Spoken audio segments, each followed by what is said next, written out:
अस्सलाम वालेकुम नाज़रीन, DS डिजिटल के साथ मैं हूं आपकी मेज़बान चंदा बुखारी। नाज़रीन, मुल्की हालात दिन ब दिन महंगाई बढ़ती जा रही है और ये जो सियासी एक इंतशार चल रहा है उसी पे बात करने के लिए आज मेरे साथ मौजूद हैं general secretary Lahore Chaudhry Mohammad Irfan Kamboh. Sir, मुझे ये बताएं कि ये जो मुल्की हालात चल रहे हैं जी जी इनके बारे में आपकी क्या राय है? मुल्की हालात ये हैं, टैक्सों की भरमार है। मसलन के कारोबार बिल्कुल जो है ना, मसलन समझ लें कि 20% चल रहे हैं, 80% कारोबार नहीं है। बिल्कुल। हम बेसिकली नून लीग से हैं, तो हमने अपना तो पूरा हक अदा किया है। आगे गवर्नमेंट को भी चाहिए अपना हक अदा करते। जितने मसलन के तरीके से दोबारा फिर ये आए हैं, तो इन्हें चाहिए था मुल्की हालात को चेंज करते, क्योंकि इनका एक्सपीरियंस है। ये वह जमात थी जो पाकिस्तान जब ये आते हैं तो मुल्की हालात, कारोबार, हर चीज़ चलती थी। मतलब के रोड बनते थे, बड़े बड़े प्रोजेक्ट होते थे। तो इस दफ़ा मुझे समझ नहीं आ रही है कि जो हमारे वज़ीर-ए-आला साहब थे, शहबाज शाह वज़ीर आज़म हो गए हम अल्हम्दुलिल्लाह, तो अब वो परफॉर्म नहीं कर पा रहे जो उन्हें करना चाहिए। तो जो ताजरों की, वो कहते हैं कि ये गवर्नमेंट जो है ये तो ताजर दोस्त गवर्नमेंट है। ताजर दोस्त गवर्नमेंट है तो फिर हमारे कारोबार चलने चाहिए।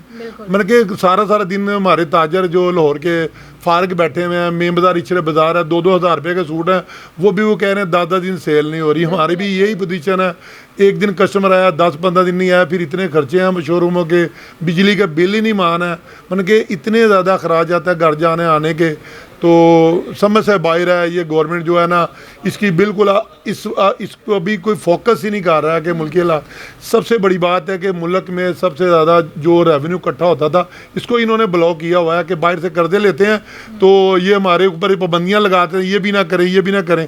हमारा 50% रेवेन्यू जनरेट होता था प्रॉपर्टी के बिजनेस से मुल्क का, 50% वो जो तो उसमें से तनख्वाह निकल आती थी। अब उसके ऊपर कोई 10 लाख की या 50 लाख की खरीदे, फॉरेन FBR का नोट भी आए, पैसे कहाँ से आए हैं? हमारे जो हुक्मरान है, जी जी, अलग अलग पार्टीज के, जी जी, ये आपस में जो लड़ाई झगड़े इनके चल रहे हैं आपको भी पता होगा। जी जी, तो इससे तो मुआशी हालात जो हैं वो और जो है वो बदतरी की तरफ जा रहे हैं। इसीलिए तो कह रहा हूँ कि ये इकट्ठे होके बैठेंगे तो देखें। अब 5 साल के लिए सिलेक्ट होके आए हैं, तो फिर 5 साल देखने तो चाहिए ना। 5 साल से पहले एक दूसरे की हम टांगें खींचेंगे, कभी इधर से कोई खींचेगा, कभी उसको पैसे ब्लैकमेल करके, कभी उसको पैसे ब्लैकमेल करके देंगे, तो फिर मुल्क तो का निज़ाम तो नहीं चलेगा। मुल्क का निज़ाम तब चलेगा कि अब शहबाज शरीफ साहब है ना, शहबाज शरीफ को चाहिए सबको साथ लेके चले, जितने सारे मेंबर हैं सबको साथ लेके मुल्क की बेहतरी, उन्हें हलफ ले उनसे सबसे कि हमने अब मुल्क की बेहतरी के लिए सोचना है। तो जो ताजर मसलन के ताजरों को साथ मिलाएं, ताजर टैक्स देना चाहते हैं,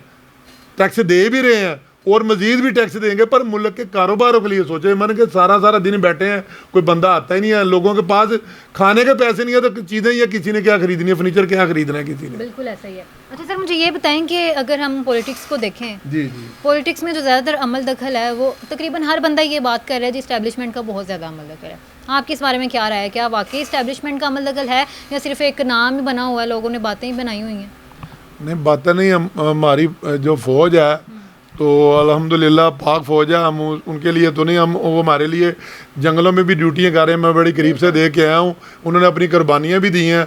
तो अभी हमें सिर्फ ये फोकस करना है, आपस में लड़ाइयाँ नहीं डालनी चाहिए। फ़ौज है तो हम सुकून से बैठे हैं, फ़ौज नहीं है तो हम सुकून से नहीं बैठ सकते। जैसे फ़ौज अपने साफ़ सुथरे तरीके से अपना बिजनेस कर रही है, हम भी चाहते हैं कि ताजरों का वो बिजनेस वैसे चले। मेरी खुदाया ये आप सबसे रिक्वेस्ट है, जो अल्लाह ताला ने आपको इज़्ज़त दी है ना, पाकिस्तान की खातिर इज़्ज़त दी है। पाकिस्तान है तो हम है, पाकिस्तान नहीं है तो हमारी कोई इज़्ज़त नहीं है। तो इसके लिए इसके ऊपर सोचें। जैसे आप पाक सोसाइटी में, साफ़ सुथरी सोसाइटी में रहते हैं, हमारा भी हक है कि हम भी ऐसी सोसाइटियों में रहें।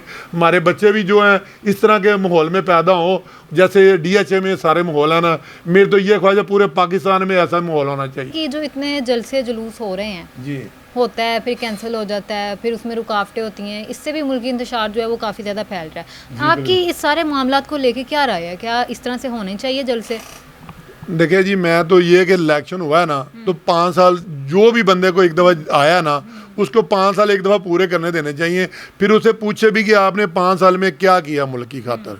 मतलब कि जो टाइम पीरियड हम साल 6 माह में, तो मुल्क का कोई भी एक बंदा जो है ना एकदम सेट, जैसे इमरान साहब ने इतने U-टर्न लिए, उन्होंने काम किया, ठीक है, बातें की, उन्हें कहा थी इतनी नौकरी दूंगा, इतना ये दूंगा, पर वो नहीं दे सके। ठीक है ना।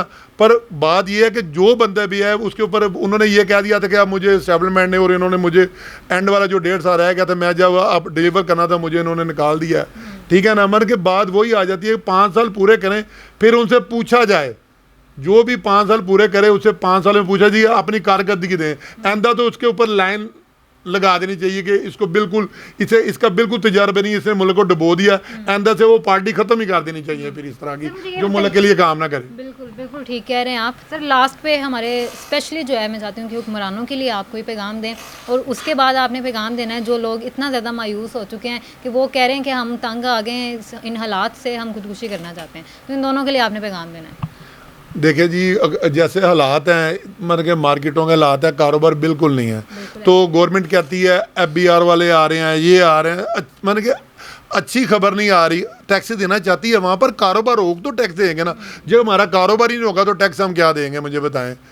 जो मुशर्रफ दौर में लोगों ने कमाया वो लोग आज तक वो खा रहे हैं पैसे, उसके बाद मैं नहीं देखा कि कारोबार चला हो।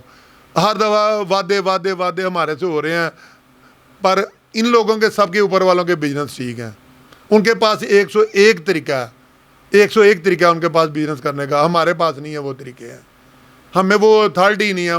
लोग हमारे जो बिल पास होते हैं, जो कारपोरेशन के बिल पास होते हैं दूसरे चलो, वो देखें यकीन माने कि एक ट्यूब लाइट है, वो मतलब कि 2, 2.5, 3 हज़ार की ट्यूब लाइट है, 14 हज़ार रुपये का बिल पास हो रहा है, इसके ऊपर कोई नोटिस नहीं करता। बिल्कुल ऐसा ही है। ये बात जो है ना, इस सारे महकमों को ऑडिट करें, सारे महकमों को ऑडिट करें, खुद ही पता चल जाएगा कि सारी करप्शन कहाँ है, कहाँ पैसा जा रहा है, सारा कुछ।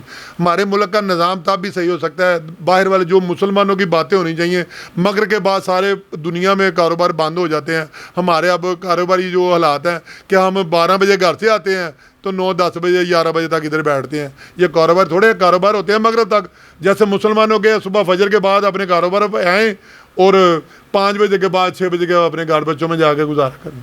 तो हम लाइट भी इतनी इस्तेमाल करते हैं, हमारी बिजली भी बचे। मेरी गवर्नमेंट से इल्तिजा ये है कि पूरे पाकिस्तान में एक टाइम होना चाहिए जैसे बाहर के मुल्कों में टाइम है, मगर बाद कारोबार बंद होने चाहिए, ना हमारी लाइट भी बचेगी जो इतनी महंगी हम इस्तेमाल कर रहे हैं, सुबह फजर के बाद अपने कारोबार पे आएँ। ये मेरी एक इल्तिजा के ऊपर तक ये बात जानी चाहिए। ठीक है जी, बहुत शुक्रिया सर टाइम देने के लिए। नाज़रीन, पूरा प्रोग्राम आप लोगों ने देखा है, कमेंट सेक्शन में अपनी राय का इजहार ज़रूर कीजिएगा। आपसे मिलती हूँ नेक्स्ट प्रोग्राम में, तब तक के लिए अल्लाह हाफ़िज़।